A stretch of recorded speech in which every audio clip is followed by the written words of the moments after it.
भारतीय जनता पक्षात मोठ्या प्रमाणात पक्षप्रवेश होत आहेत। यावर बोलताना अनिल देशमुख म्हणाले की भारतीय जनता पार्टीतील नेते हे इतर पक्षातील नेत्यांवर दबाव टाकून पक्षात घेत आहेत। त्यामुळे आता भारतीय जनता पक्षातील पूर्वी श्रमीचे अनेक पदाधिकारी, कार्यकर्ते, आमदार अस्वस्थ आहेत। आम्ही फक्त दऱ्या सतरंजी उचलायचा का आणि बाहेरून येणारा आमदार इतर पक्षातील लोकांना विविध महामंडळ आणि पदावर बसवले जात आहेत। त्यामुळे भारतीय जनता पक्षातील अनेक नेते अस्वस्थ असल्याचा दावा अनिल देशमुख यांनी केला आहे। भाजपाचे कार्यकर्ते असं आहे की भारतीय जनता पार्टी दबाव टाकून, आमिष दाखवून ज्या पद्धतीनं मोठ्या प्रमाणात बाकी विविध पार्टीच्या कार्यकर्त्यांना आणि नेत्यांना आपल्या पक्षामध्ये घेत आहे, त्याच्यामुळे साहजिकच जे स्थानिक भारतीय जनता पार्टीचे जे नेते आहेत, आमदार आहेत, ते अतिशय अस्वस्थ आहेत। आम्हाला जेव्हा भेटतात सांगतात की ये बाहर के लोग आ रहे हैं, हम इतने साल से पार्टी में है, पार्टी की सतरंजी हमने उठाया, अरे बाहर के लोग आके अभी हमारे सामने जा रहे हैं, महामंडल में उनकी नेमणूक होने वाली है। इस प्रकार से काफी लोग बड़े अस्वस्थ हुए भारतीय जनता पार्टी की। अनेक लाडक्या बहिणी योजनेमध्ये पुरुषांनी सुद्धा लाडक्या बहिणी योजनेचे पैसे लुटले। यावर बोलताना अनिल देशमुख म्हणाले की महाराष्ट्रामध्ये 2.5 कोटी लाडक्या बहिणी आहेत, त्यामध्ये 14 ते 15 हजार पुरुषांची नावे सुद्धा आली आहेत। त्यांनी सुद्धा या योजनेचा पैसा लुटला आहे। सरकारला लाडक्या बहिणीच्या भरोश्यावर निवडणूक जिंकायची होती, त्यामुळे हा निर्णय घाई गर्दीत घेण्यात आला होता। सर्वसामान्य लोकांच्या कराचा पैसा वाया घालण्याचा कट या लोकांनी लावला होता। आपण कराचा पैसा निवडणुकीमध्ये कसा घालवायचा आणि सरकारमध्ये कसं जायचं, हाच फक्त त्यांचं ध्येय असल्याचा टोला अनिल देशमुख यांनी लगावला। तुम्हाला कल्पना आहे की आता 2.5 कोटी लाडल्या बहिणी अंदाजे आहे, 14,000 15,000 पुरुषांची नावं आली।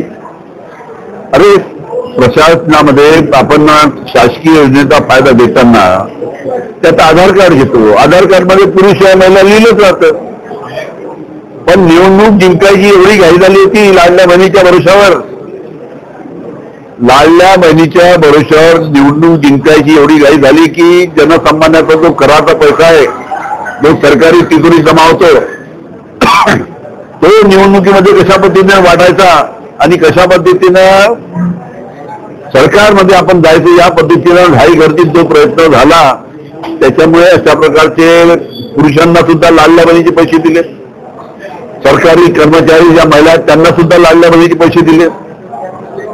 पण हे शेवटी जनते, हे पैसे जे दिले हे जनतेचे आहेत। महाराष्ट्राच्या महायुती सरकारमध्ये आपापसात समन्वय नाही, त्यामुळे यांच्या मंत्र्यांच्या आणि आमदारांचे रोज नवनवीन किस्से जनतेसमोर येत असतात। या सरकारच्या शेतकरी आणि सर्वसामान्यांकडे कोणताही लक्ष नसल्याचा टोला अनिल देशमुख यांनी गोंदिया येथे लगावला।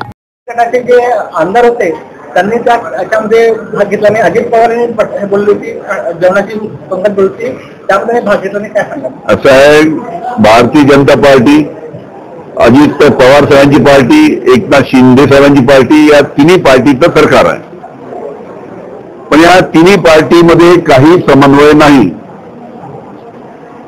कोणत्याही पार्टीचा कोणताही मंत्री चड्डी बनियन घालून कोणाला ठोसा काय मारतो, कोणी चड्डी बनियन घालून बेडरूम मध्ये सिगरेट पेट पैशाची बॅग काय पडली राहते, कोणी रमी काय खेळतो, कुठं धुळ्याच्या रेस्ट हाऊसला एका आमदाराच्या रूम मध्ये 2 कोटी रुपये सापडतात। हे सर्व घटना ज्या घडत आहेत, आणि असं नाही 4-5 दिवस झाले की नवीन काहीतरी काम निमित्तानं कोणत्यातरी मंत्र्याचं पुढे येतं, हे की तिन्ही पार्टीच्या मध्ये समन्वय नसल्यामुळे अशा पद्धतीच्या घटना घडतात। आणि जे काही जनसामान्याचे प्रश्न आहेत, शेतकऱ्यांचे प्रश्न आहेत, ते सगळे बाजूला पडतात आणि याच्या बाबतीत चर्चा होत राहते। लाडक्या बहिणी हा तर आपल्या आढावा बैठक आहे। जनता पार्टी महायुती सरकारने प्रचाराच्या वेळेस म्हटलं होतं की आम्ही शेतकऱ्यांना कर्ज माफ करू, पण अजून केलेलं नाही, त्याबद्दल काय म्हणाल? असं आहे की जेव्हा विधानसभेच्या निवडणुका होत्या त्यावेळेस देवेंद्र फडणवीस यांनी आपल्या निवडणुकीच्या प्रचाराच्या प्रत्येक सभेमध्ये महाराष्ट्रातील शेतकऱ्यांना आश्वासन दिलं होतं की आम्ही आमचं सरकार महाराष्ट्रामध्ये आल्यानंतर आम्ही शेतकऱ्यांचा सातबारा कोरा करू, शेतकऱ्यांचा सातबारा कोरा करू, शेतकऱ्यांचा सातबारा कोरा करू. आता 9 महिने झाले. सर्व शेतकरी विचारतायत, आम्ही सर्व विचारताय की केव्हा शेतकऱ्यांचा सातबारा कोरा होणार. कारण की ज्यांनी आश्वासन दिलं ते देवेंद्र फडणवीस यांनी त्यांचंच सरकार आलं आणि तेच महाराष्ट्राचे मुख्यमंत्री झाले. आश्वासन त्यांनी लवकरात लवकर पूर्ण करून शेतकऱ्यांचा सातबारा कोरा करावा ही आमची मागणी आहे.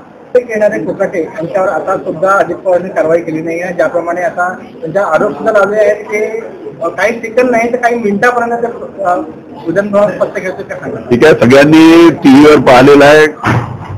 त्याच्यामुळे आता कसं आहे की त्यांच्या पक्षाचे जे नेते आहेत त्यांनी योग्य तो निर्णय घ्यायचा आहे. Sunil Kawade, the sting operation news, Gondia.